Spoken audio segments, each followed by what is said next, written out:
Shalom, shalom, shalom, children of the Most High God. I believe you are well. I believe you are keeping safe. My name is Erick. Today, it is my desire to introduce a new topic. We shall be learning about Christology. Christology is basically the study of Jesus Christ. Today, we shall be learning about Jesus Christ. And major subjects to be covered in Christology includes pre-existence of Jesus Christ, the existence of Jesus before his earthly living, before he was born, pre-existence of Jesus Christ. We shall also be looking at prophecies that are associated with Jesus Christ, his birth, his genealogy, his functions, his rulership, his sovereignty, and also its birthplace. We shall also be looking at humanity of Christ. You know, Jesus was 100% man and 100% God. So we shall be looking at the humanity aspect of Jesus. We shall also be looking at the deity, the divinity of Jesus. When we say Jesus is God, we shall be looking at the deity or the divinity of Jesus Christ. We shall also be looking at the attributes of Jesus Christ. The attributes of Jesus Christ. The names and the titles are also very much important topics to cover.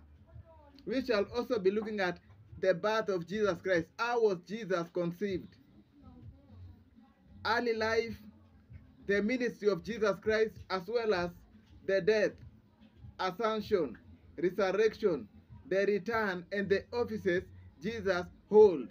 When we say Jesus is a prophet, when we say Jesus is a king, when we say Jesus is a priest, what is our position? What is our understanding?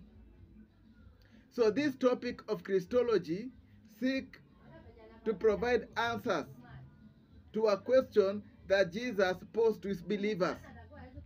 Jesus asked the disciples, who do people say I am? And this is the question that we are answering today. Who do people say I am?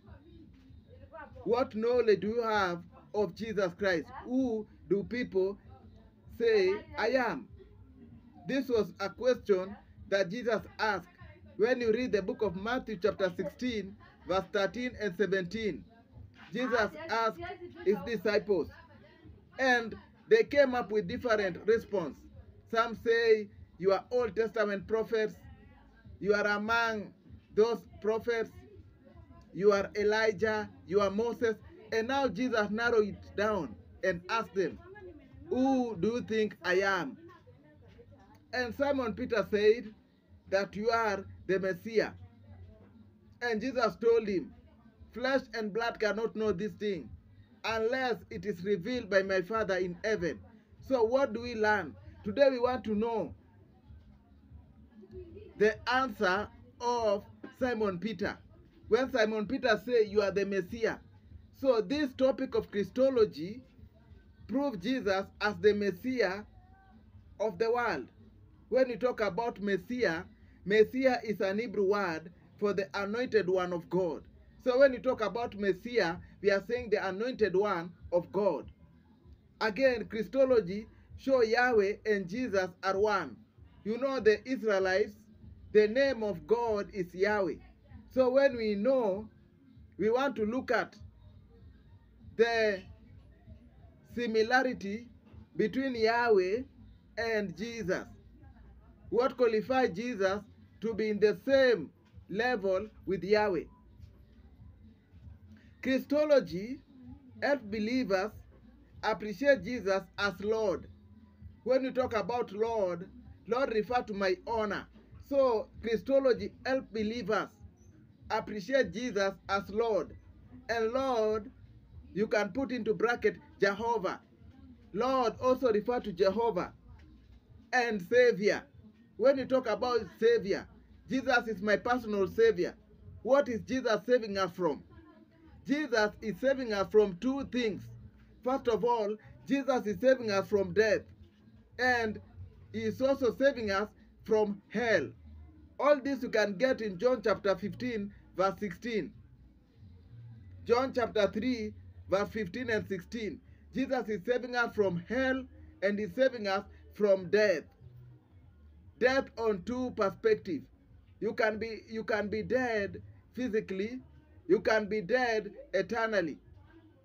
Physical death is the death that one is interred, one is buried. And spiritual death is where one is separated from God forever, where you don't go to heaven. That one, you have died spiritually. Christology affirms Jesus as 100% God and 100% human.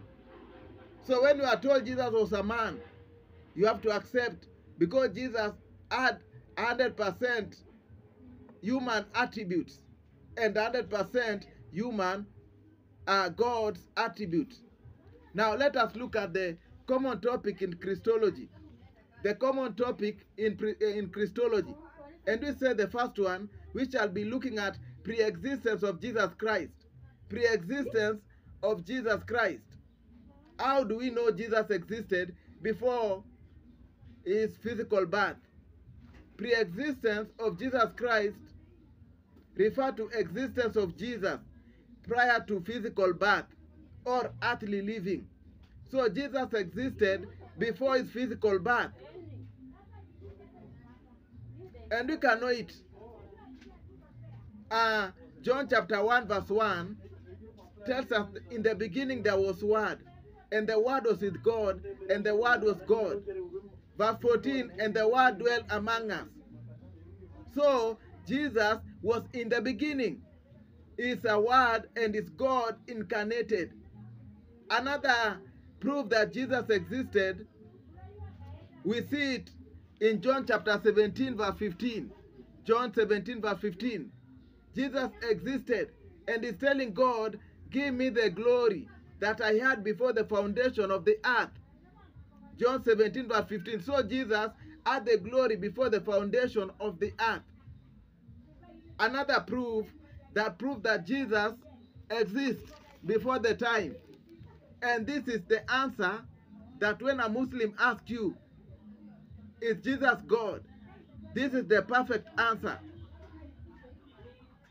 There was a name that was reserved for God called I Am. And when you look at Exodus chapter 3 verse 14, Exodus chapter 3 verse 14, we will learn existence of Jesus before his earthly life. Exodus chapter 3 verse 14, the Bible says, God said, I am whom I am. This is what you must say to them. The one who is called I am has sent me to you. So this was Moses asking God, who will I tell people you are? And God told him, tell them that I am. So I am was a name reserved for God and him alone. In the entire history of Israel, the name of God was I am. So no one was permitted to use that name I am. Look at Jesus using that name. That's why we say Jesus is God. Jesus used that name I am, a name that is reserved only for God.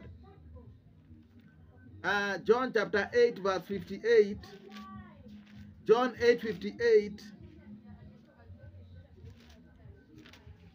John 8:58.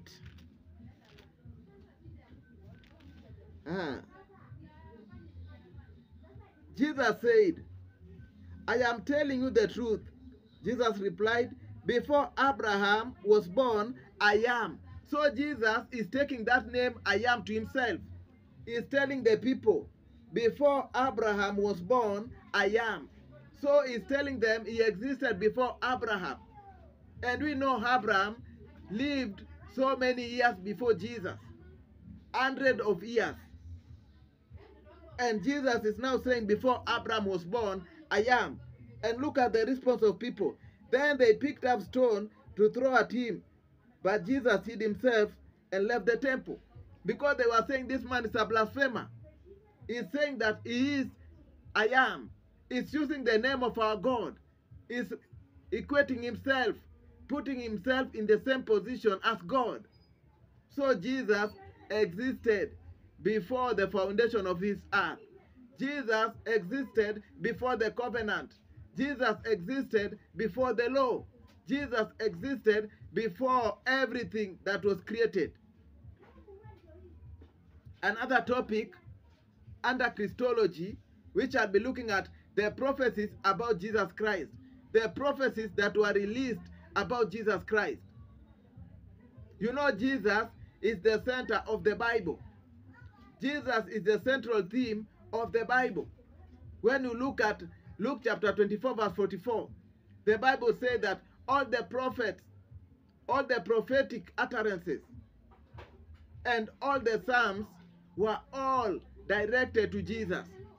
So all, and you can get it all. You will discover even the entire Bible focuses on Jesus. The Old Testament is Jesus concealed. The New Testament is Jesus revealed. The Old Testament prepares for the coming of Jesus.